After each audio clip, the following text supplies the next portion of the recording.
अगर रक्षा की बात है तो आपको यहाँ पर मैं कहूँगी कि भाइयों को छोड़कर अपने पति को राखी बांधने का काम शुरू कर देना चाहिए, क्योंकि जो रक्षा आपका पति आपकी कर सकता है शायद वो भाई नहीं कर पाएंगे, क्योंकि भाई आपसे बहुत दूर रहते हैं। अपने बच्चों की शिक्षा की बात आती है तो वही बहुजन समाज ये कहता नजर आता है और सरकारी स्कूलों में अपने बच्चों को डाल देता है कि हमारे पास इतनी फीस नहीं है। लेकिन जब तीज त्योहार या इस तरह के त्योहार आते हैं तो उन पे वो हजारों लाखों रुपए खर्च कर देता है। अगर मैं कैलकुलेशन करूं, एक साल में 10-12 त्योहार ऐसे आते हैं।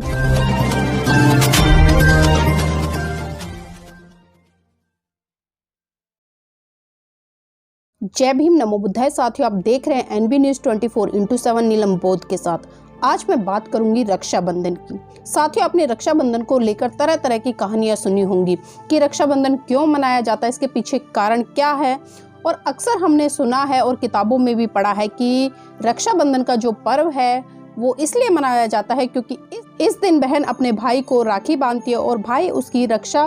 का वचन देता है कि वो हर कीमत पर उसकी रक्षा करेगा। लेकिन सोचने वाली बात यह है कि आज के समय में भाई अपनी बहनों की रक्षा कर रहे हैं या नहीं कर रहे हैं। साथियों, विषय ही कुछ ऐसा है, शायद आपको बहुत अटपटा भी लगे और बहुत सारे लोगों को बुरा भी लगेगा कि मैं इस विषय पर बात कर रही हूँ, क्योंकि बहुत सारे लोगों की आस्था से जुड़ा हुआ ये सवाल है। लेकिन अगर मैं सही मायने में बात करूँ कि भाई अपनी बहन की रक्षा करे, तो सबसे पहले आज भाइयों को अपनी बहनों को संविधान पढ़ाना चाहिए। उसके साथ साथ में उसको कानून की समस्त जानकारियाँ प्रोवाइड करानी चाहिए, जिससे कि वो सक्षम तरीके से अपने ऊपर हो रहे अत्याचार व शोषण के खिलाफ बड़ी दबंगाई से अपनी आवाज को बुलंद करके अपने अधिकारों के लिए अपनी आवाज को बुलंद कर सके और अपने अधिकारों के लिए लड़ सके। लेकिन आज हम देखते हैं कि कहीं ना कहीं आज भी चाहे हम कितने ही पढ़े लिख गए हैं, कितनी ही बड़ी बड़ी डिग्रियां ले ली हैं, लेकिन उसके बावजूद भी आज हम पाखंडवाद, अंधविश्वास और रूढ़िवादी परंपराओं से बाहर निकलने का नाम नहीं ले रहे। हम भली भांति जानते हैं कि इस तरह के त्योहारों को मनाने से कुछ नहीं होता, बल्कि उल्टा जो हमारी जमा पूंजी होती है वो खर्च हो जाती है मात्र त्योहारों को मनाने में। साथियों, जैसा कि रक्षाबंधन की बात चल रही है, मैंने कहा है कि इस दिन मैं यहाँ पर व्यवहारिकता की बात करूँ, क्योंकि व्यवहारिकता में हम देखते हैं, हमारे आसपास के माहौल को देखते हैं, आसपास में जो चर्चाएं होती हैं उनको देखते हैं और उनसे कहीं ना कहीं हम बहुत सारी चीज़ों का चिंतन मनन करते हैं और उसके बाद एक निर्णय पर जाते हैं। साथियों, आज बहनें इस दिन अपने भाइयों को राखी बांधती हैं। तो आप देखते हैं कि आज हम, अगर मैं भारत देश की आबादी की बात करूं तो भारत की आबादी लगभग 135 करोड़ है और 135 करोड़ में अगर हम 50% का आंकड़ा महिलाओं का मानकर चले तो उसका आधा कर लीजिए। अगर इतनी बहनें, और आज हम जो प्रचलन में देख रहे हैं कि बहनें केवल अपने भाइयों को ही राखी नहीं बांधती, अपने पिता को भी राखी बांधती, अपने भतीजों को भी राखी बांधते, या मैं ये कहूँगी कि पुरुष साथी सिर्फ अपने पति को छोड़कर या जो उनके मित्रगण होते हैं उनको छोड़कर वो सभी को राखी बांधने का काम करती है और उनसे एक वचन लेती है कि आप ताउम्र उनकी रक्षा करेंगे। तो इससे साथियों आप आंकड़ा लगा सकते हैं कि जो मैंने बात करी है, अगर 135 करोड़ की आबादी देश में है तो उसकी आधी आबादी महिलाओं की है। तो इस तरह से जो हर आधी आबादी महिलाएं राखियां खरीदती हैं। साथियों, आज हम देखते हैं कि राखी मात्र वो धागों वाली राखी नहीं रही है, बल्कि सैकड़ों, हजारों और लाखों रुपए में पहुंच गई। आज हम देख लें कि आज का जो प्रचलन है, बहनें बढ़ चढ़कर अपने भाइयों के लिए चांदी की, सोने की, यहाँ तक कि डायमंड की राखियां भी बनवा रही है, सिर्फ अपने आप को ये स्थापित करने के लिए कि मैं अपने भाई के लिए इतनी महंगी और इतनी कीमती राखी लेकर आई हूँ। और उसके पीछे भी साथियों आज जो हम देख रहे हैं, मैं बात कर रही हूँ सामाजिक परिवेश की, जो हम देखते हैं कि हम जितना ज्यादा महंगा गिफ्ट अपने भाइयों के लिए लेकर जाएंगे, चाहे वो राखी के रूप में हो या मिठाइयों के रूप में हो या अन्य उपहार के रूप में हो, तो कहीं ना कहीं बहनें ये भी उम्मीदें करती हैं कि उनके भाई भी बढ़ चढ़कर जिस कीमत का वो उपहार लेकर गई हैं या राखी लेकर गई हैं, उससे भी बढ़ चढ़कर उनको वो उपहार के रूप में रिटर्न गिफ्ट करें। तो इस तरह की आज मानसिकता बन गई है। जो एक भाईचारा या भाई बहन का प्रेम था वो साथियों आज धूमिल सा होता नजर आ रहा है।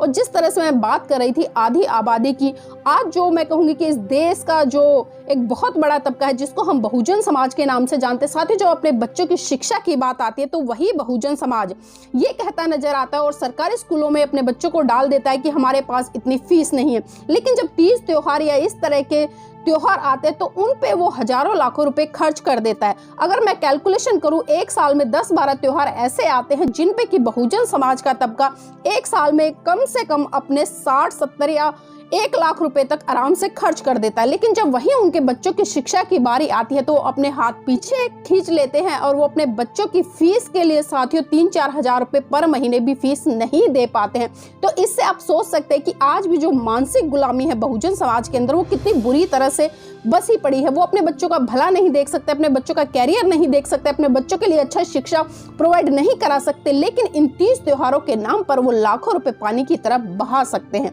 इससे आप अनुमान लगा सकते हैं कि आज भी इस देश का बहुत बड़ा तबका रूढ़िवादी परंपराओं में उलझकर अपना बहुत बड़ा पैसा खर्च कर रहा है। और साथियों, जैसा कि मैंने बताया कि राखी के दिन या अन्य त्योहारों के दिन बहुजन समाज अपनी जेब से अपनी खून पसीने की गाड़ी कमाई को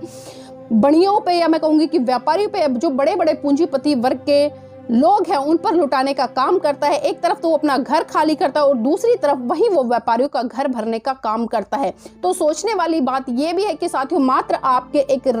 धागा बांधने से आपके भाइयों की लंबी उम्र नहीं होगी या वो आपकी रक्षा नहीं करेंगे। अगर सही मायने में मैंने कहा कि अगर आपको अपनी बहनों की रक्षा करनी है तो आप अपनी बहनों को अच्छे कानून की जानकारी दे दी, क्योंकि आज जिस तरह से हम देख रहे हैं कि देश में बहुत सारी घटनाएं आए दिन हो रही हैं, आए दिन